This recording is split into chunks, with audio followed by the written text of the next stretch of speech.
Hello, friends. Before we dive into today's story, please help me grow this channel by subscribing, sharing this video with others, and don't forget to hit that like button.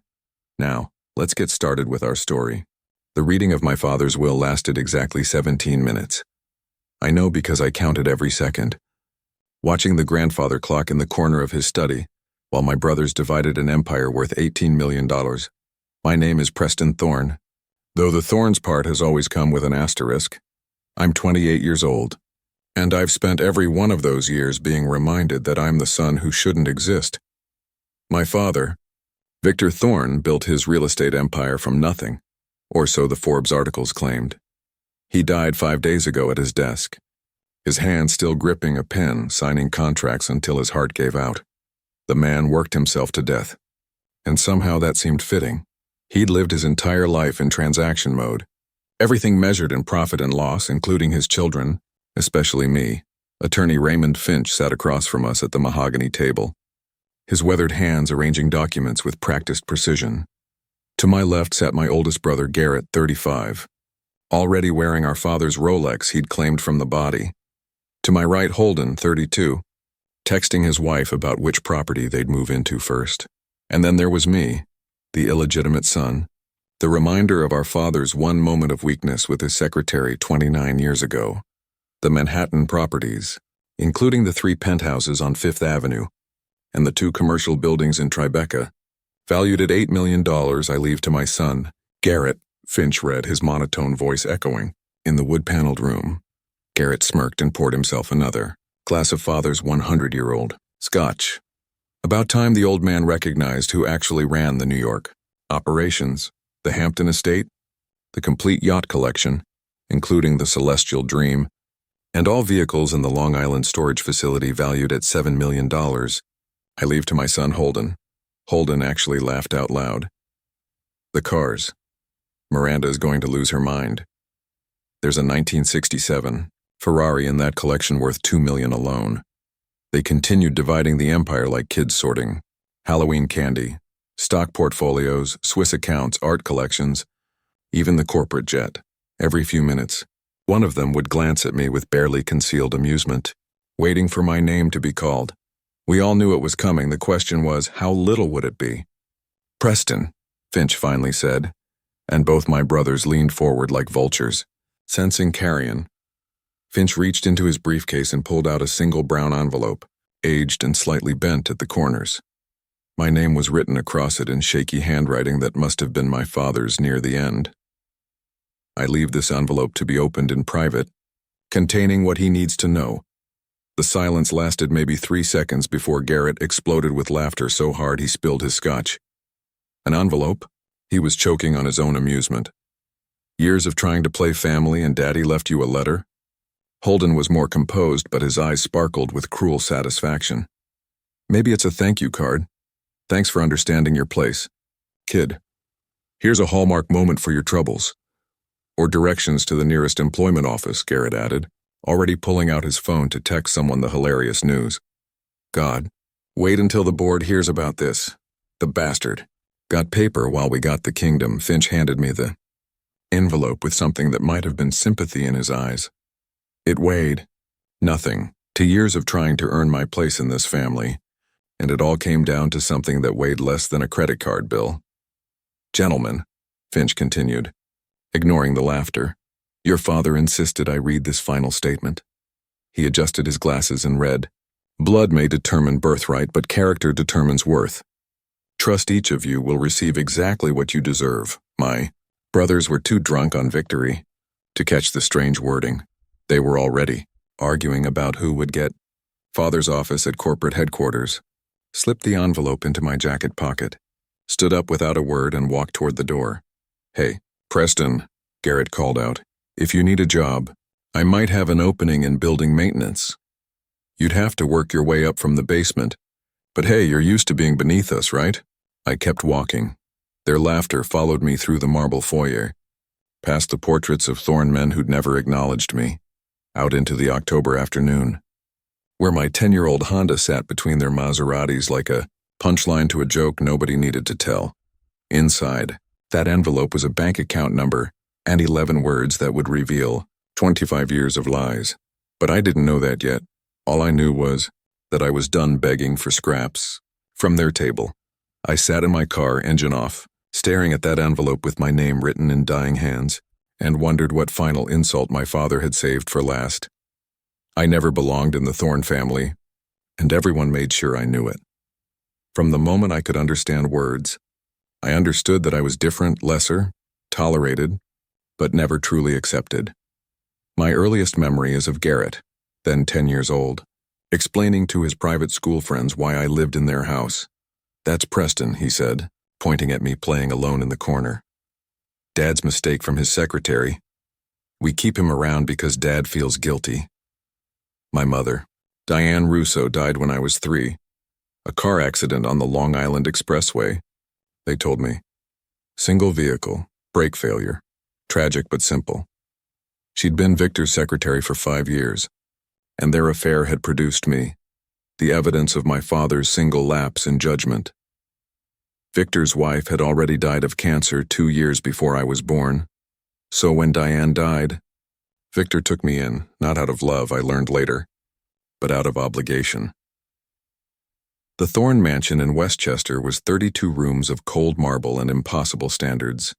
While Garrett and Holden had their names engraved on their bedroom doors, mine simply read Guest Room 3. At family dinners, I sat at the far end of the table, close enough to be present, but far enough to be forgotten. Victor would ask his sons about their days at Princeton, their internships at the company, their thoughts on market trends. To me, he'd occasionally nod and ask if I needed anything for school. "No, sir," was always my answer, even when I did. Holden was subtler in his cruelty than Garrett, but more effective. Where Garrett used blunt force, Holden used surgical precision. He'd invite me to join him and his friends, then spend the entire time explaining why I couldn't participate in their activities. "Preston can't come to the country club. Guys, they have legitimate member requirements." Or my personal favorite, "Preston understands why he can't be in the family photos. It would confuse the investors." I learned to make myself useful to survive. When Garrett needed someone to write his college essays, I did it. When Holden needed someone to take the blame for crashing the Mercedes, I took it. When Victor needed someone to work 18-hour days at the company without complaint or recognition, I was there. I became fluent in the language of servitude, thinking if I just worked hard enough, sacrificed enough, maybe one day Victor would look at me the way he looked at them, but he never did. At Thorne Industries board meetings, I was introduced as his ward or special project. At charity galas, I was the young man Victor mentors, never son, never family. I watched him pose for pictures with Garrett and Holden at company events while I held their coats off camera. I listened to him tell business associates about his 2 boys while I stood 3 feet away, invisible. The crazy part was that I outperformed both of them in every measurable way. While Garrett and Holden partied through their Ivy League educations on legacy admissions and gentlemen's C's, I earned my way into MIT on merit scholarships. While they showed up to board meetings hungover and unprepared, I built my own consulting firm from nothing, landing 6-figure contracts by 25. My clients included Fortune 500 companies that would laugh Garrett out of the room, but none of it mattered. "You can't make yourself legitimate through achievement," Victor told me once. The closest he ever came to acknowledging my situation. "You are what you are. Preston, make peace with it." So, I tried. I dated a woman named Rebecca for 2 years, never introducing her to my family because how do you explain that you're both a thorn and not a thorn? I rented a small apartment in Brooklyn, despite having theoretical access to multiple family properties. I built a life adjacent to but separate from the Thorne empire, like a satellite that orbits but never lands. Then Victor started getting sick. The heart problems began last year, and despite the best doctors money could buy, we all knew time was running out. Garrett and Holden circled like sharks, visiting more frequently, suddenly interested in their father's wisdom and stories. They spoke openly about their inheritance plans in front of me, debating which properties they'd keep and which they'd sell. "What do you think Preston will get?" I once heard Holden's wife Miranda ask at a family dinner. "Whatever it is," Holden replied, not bothering to lower his voice. It'll be more than he deserves. The call about Victor's death came while I was reviewing contracts for a client. Massive heart attack at his desk, the secretary said. He'd been found slumped over acquisition papers, pen still in hand. Somehow that detail made me sadder than the death itself.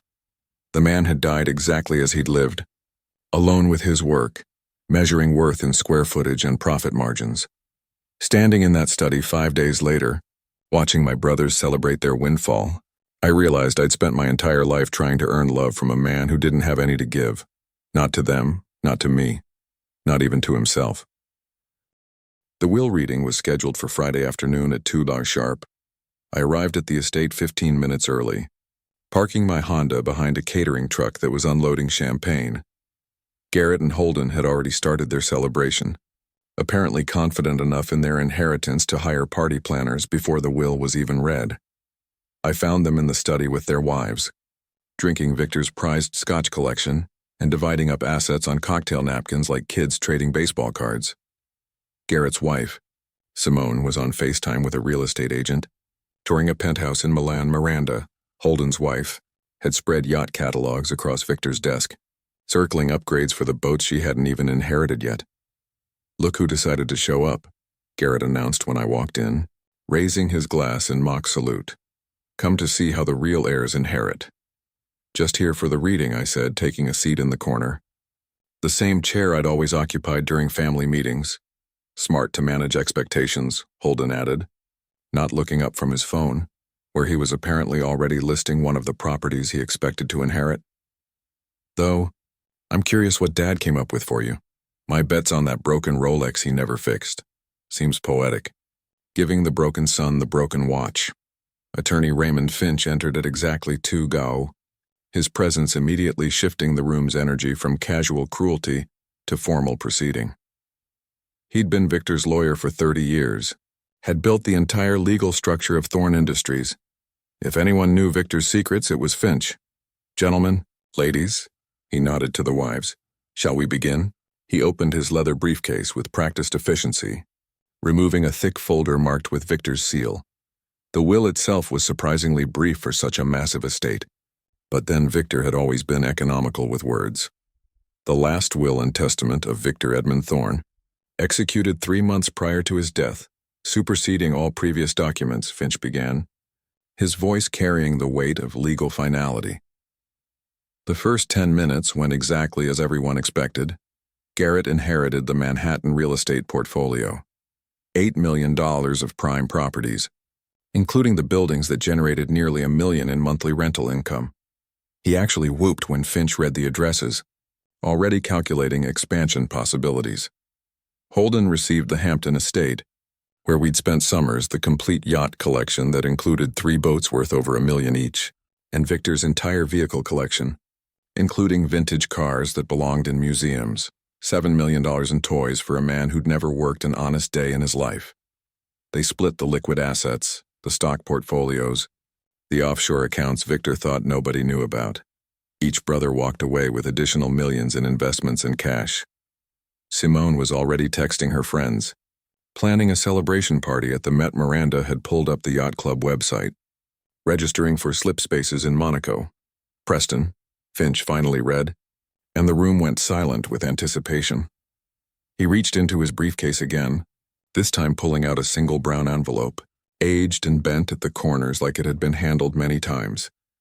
My name was written across it in Victor's handwriting, but shaky, like he'd written it while his hands were already failing. I leave this envelope to be opened in private, containing what he needs to know. The laughter was immediate and explosive. Garrett actually fell back in his chair, spilling scotch across Victor's Persian rug. Holden was more controlled, but his smirk said everything. An envelope. Garrett wheezed between laughs, like years of ass-kissing for a piece of paper. Maybe it's a coupon, Simone suggested, getting in on the joke. 10% off your next therapy session for daddy issues. Or directions to the nearest homeless shelter, Miranda added, since he won't be living in the guest house anymore. Finch handed me the envelope without meeting my eyes. It felt impossibly light, like holding air. Years in this family, and my entire inheritance weighed less than a birthday card. Gentlemen, there's one additional matter, Finch continued, his voice cutting through their laughter. Your father insisted I read this statement. He adjusted his glasses and read from a separate paper. Blood may determine birthright, but character determines worth. I trust each of you will receive exactly what you deserve. Sanctimonious to the end, Garrett muttered, already pouring another drink. At least we deserve millions. While Preston deserved stationery, they were too drunk on victory to notice Finch's expression when he read those words. The way his eyes lingered on them, like they knew something we didn't. They were too busy, planning their new lives to wonder why. Victor had insisted that a specific phrase be read, aloud. I stood to leave, the envelope burning in my pocket. Holden called out as I reached the door. Hey, Preston, when you open that, let us know if it's at least good paper. Maybe you can frame it. Hang it in whatever studio apartment you end up in. Their laughter followed me out of the house, past the catering staff setting up for their celebration, past the portraits of Thorn patriarchs who would never claim me, out into the October afternoon where my Honda waited like the only honest thing in my life. I sat in my car for an hour, engine off, staring at that envelope, like it might explode. Part of me wanted to tear it up, without opening it, preserve what little dignity I had left by refusing to participate in Victor's final humiliation. But curiosity is stronger than pride, especially when you've spent your whole life searching for answers. The parking lot had emptied, except for the catering trucks. Through the estate's windows, I could see the party beginning, shadows of my brothers and their friends toasting to their good fortune. I turned the envelope over in my hands, feeling the quality of the paper. It was old, maybe decades old, the kind of heavy stock nobody used anymore. Finally, I opened it. Inside was a single piece of paper folded once. The message was handwritten in Victor's careful script, but steadier than the writing on the envelope. Like this had been written years ago when his hands were still strong. Preston, this is for the child who was never supposed to exist. Account number 44478291163 Zurich Liberty Bank. Your mother knew why. That was it. No explanation. No fatherly wisdom, no apology. Just a Swiss bank account number and a reference to my dead mother. I read it 5 times, trying to extract meaning from those few words. The child who was never supposed to exist. Even in his final message to me, Victor couldn't resist reminding me I was a mistake. I drove home to my apartment in Brooklyn, my mind racing through possibilities. Maybe it was a small trust fund, enough to show he'd thought of me, but not enough to matter. Maybe it was symbolic, $100 to match the 100 ways he'd denied me. Or maybe it was nothing. A closed account. One final joke from beyond the grave. My laptop was open on my kitchen table where I'd left it that morning. Working on a client presentation I'd never finish, I navigated to Zurich Liberty Bank's website, their discreet logo promising the Swiss banking privacy that had hidden fortunes for centuries. The login process was simpler than expected. The account number, my social security number, and a security question. Mother's maiden name, Russo, Diana Russo, the secretary who'd made the mistake of falling for her boss. Before I could check the balance, before I could learn what Victor's final insult would be, I stopped. There was something else in his message that bothered me. Your mother knew why. I'd never really investigated my mother's death. Why would I?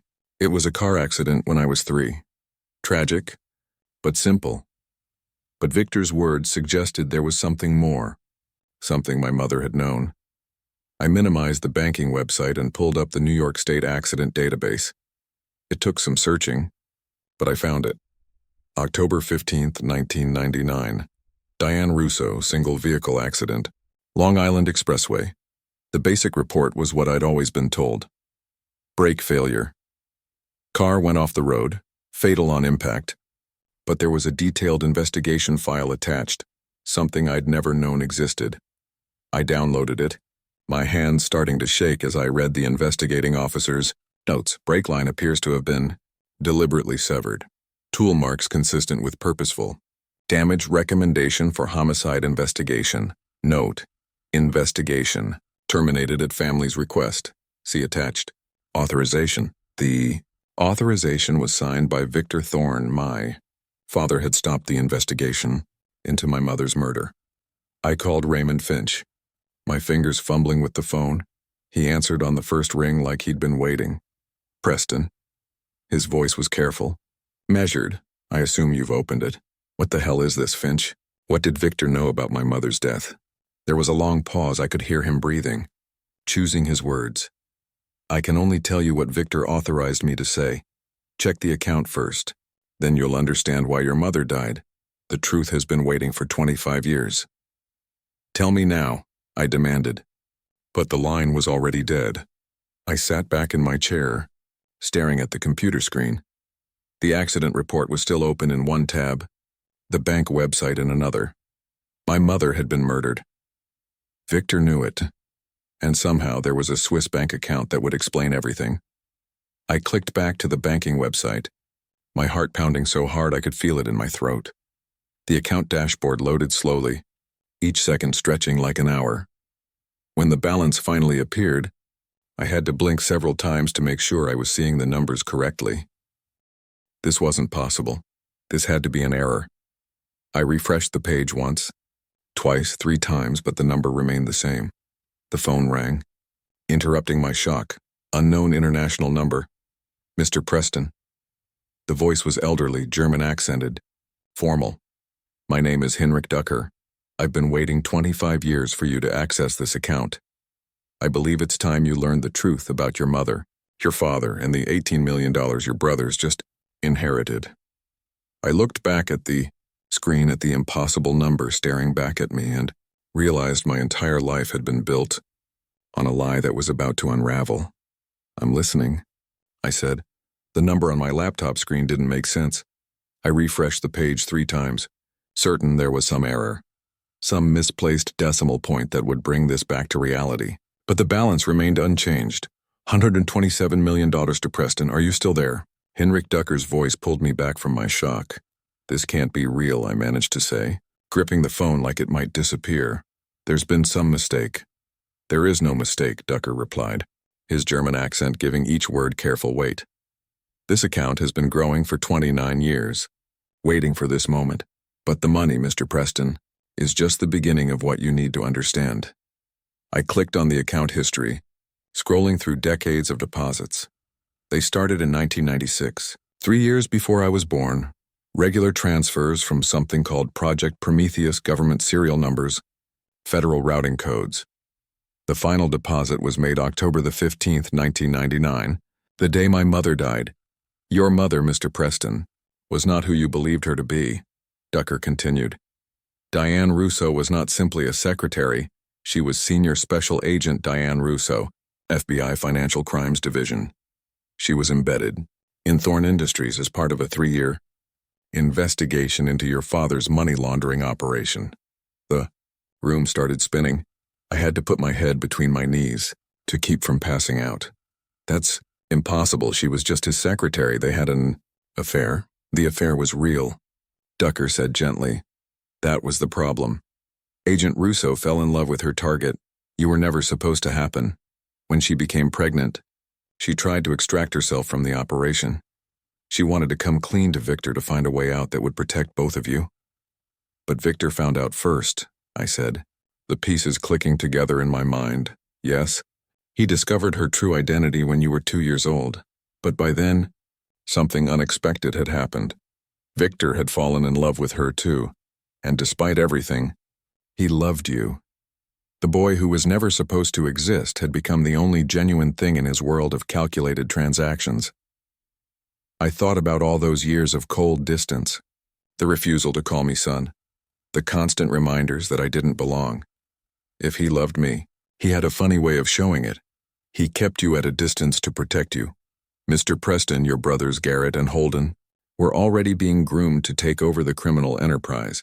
They were 13 and 10 when your mother died, enough to be dangerous if they knew the truth. If they discovered that you were the son of an FBI agent, that your existence threatened everything they stood to inherit, what do you think would have happened? The murder of my mother suddenly made sense. They killed her, I whispered.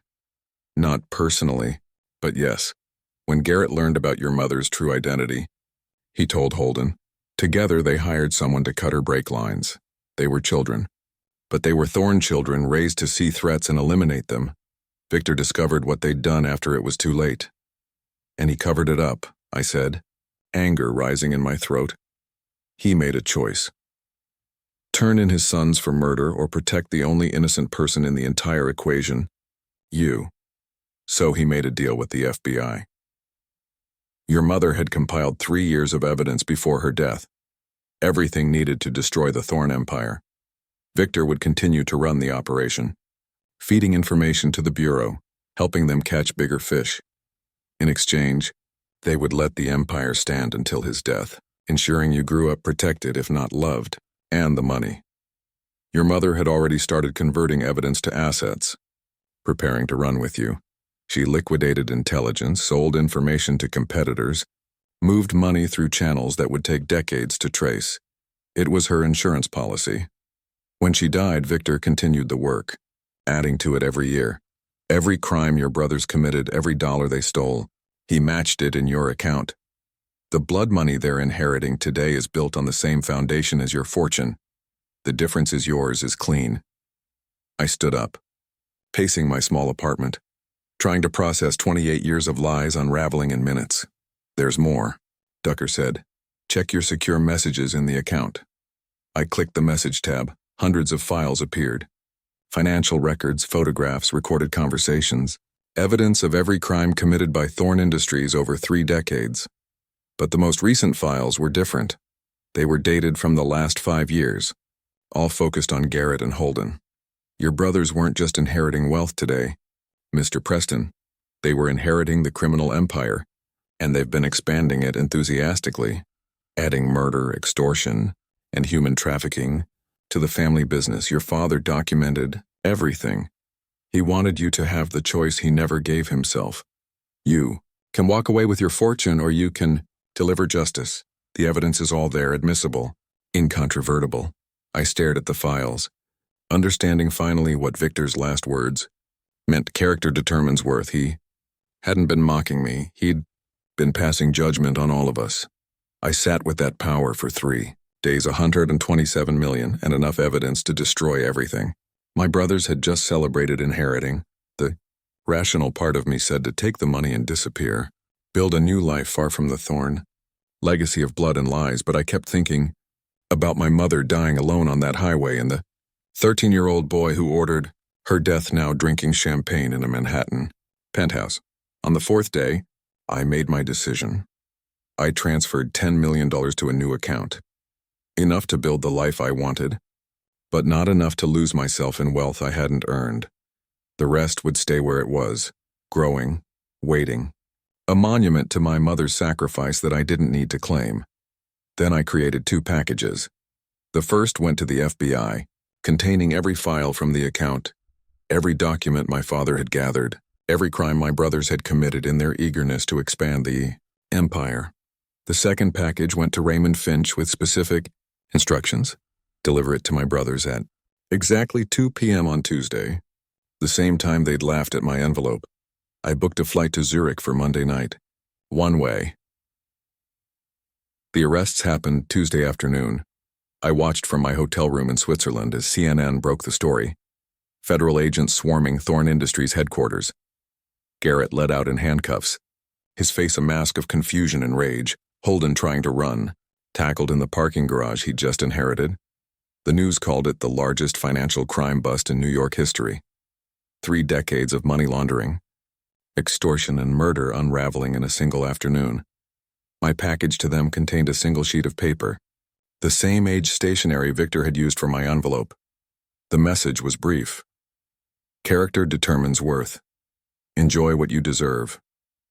The child who was never supposed to exist. Within hours, every asset was frozen.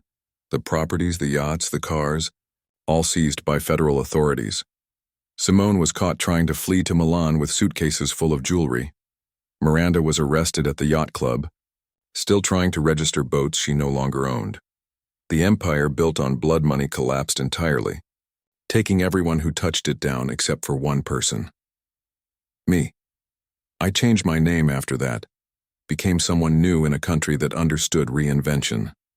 The $10 million I taken was more than enough to build something real. Started a foundation for children who'd lost parents to violence, kids who knew what it meant to be collateral damage in someone else's war. We've helped 300 families so far, giving them what I never had, someone who saw their pain and said it mattered. Henrik Ducker still manages the main account.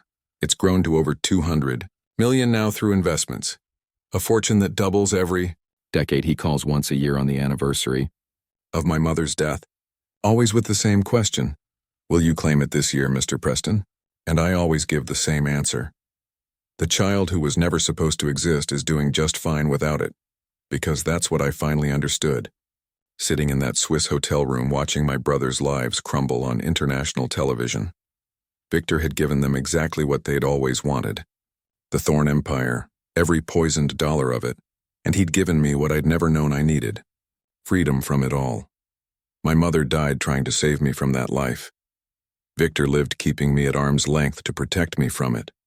Every cold shoulder, every public denial, every reminder that I didn't belong. It wasn't rejection, it was preservation. He made me strong enough to survive without his love, because he knew one day I'd have to survive. Without his protection, the real inheritance wasn't the money or the evidence, or even the truth. It was the chance to choose who I wanted to be when everything I'd thought defined me was stripped away. Garrett and Holden never had that chance. They were born into the empire, raised to run it, and ultimately destroyed by it. But I was the child who was never supposed to exist, which meant I was free to exist however I chose.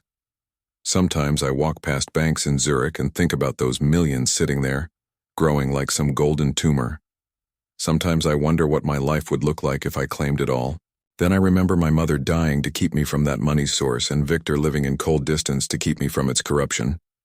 And I keep walking because some inheritances are too heavy to carry. Some fortunes cost more than they're worth. And sometimes the greatest wealth is discovering that you already have enough.